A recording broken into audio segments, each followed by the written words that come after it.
સમાચારમાં આગળ વાત કરીશું તો જામનગરમાં જલારામ જયંતીના પાવન અવસરે દર વર્ષની જેમ આ વર્ષે પણ જલારામ મંદિરે 7 બાય 7 ફૂટનો વિશાળ રોટલો તૈયાર કરવામાં આવ્યો। આ રોટલો ભગવાન જલારામ બાપાને અર્પણ કરવામાં આવ્યો। જામનગરમાં વર્ષ 2005માં 15મી જાન્યુઆરીએ પ્રથમ વખત આ વિશાળ રોટલો તૈયાર કરવામાં આવ્યો હતો, જેને ગિનેસ બુક ઓફ વર્લ્ડ રેકોર્ડમાં સ્થાન મળ્યું।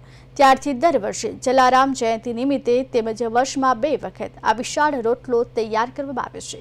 રોટલો બનાવવા માટે અંદાજે 27 કિલો લોટ, 1.5 કિલો મીઠું, 500 ગ્રામ આદુ મસાલા અને 3 ડોલ પાણીનો ઉપયોગ થાય છે। 64 કિલોનો વિશાળ રોટલો 3 જેટલા સ્વયંસેવકોની મદદથી તૈયાર કરવામાં આવે છે। अनोखी परंपरा जामनगरना जलाराम भक्तों माटे श्रद्धा ने समर्पणनुं प्रतीक बनी गई है। आज पूज्य जलाराम बापा की 226मी जन्म जयंती है। ए निमित्ते आ संस्था द्वारा पूर्ण 2005 में आ संस्था जो गिनीस वर्ल्ड रेकॉर्ड है, दुनिया सौथी मोटा रोटलो जेमनी साइज है 7 बाय 7 64 किलो वजन है, ए पूर्ण बनावी અને આજે બાપાના ચરણોમાં પધરાવી અને સાંજે મહાઆરતી બાદ પ્રસાદ વિતરણ કરવામાં છે।